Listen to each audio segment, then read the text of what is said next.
Walmart intends to expand digital price tags. Now, with Walmart, with their great reach into credit card systems, banking, they're in their fingers are everywhere anyway.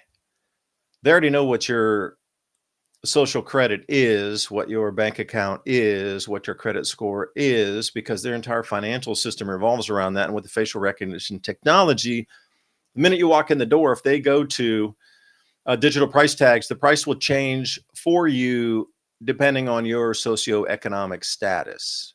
Just like it does when you go book airlines off Skyscanner, depending on your IP. If you're booking through Airbnb, they call it dynamic pricing, which means they know where your IP is, so they can kind of figure it out. Just if it's in America, okay, that's pretty general, that's macro. But when you jump in and they go, oh, you're from New York City, do you think the price is going to be the same for somebody who lives out here in rural East Tennessee? I don't think so.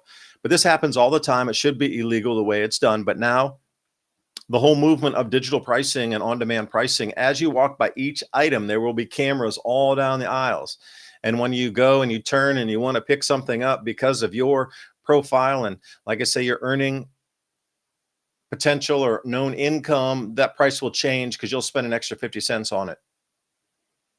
This should be absolutely illegal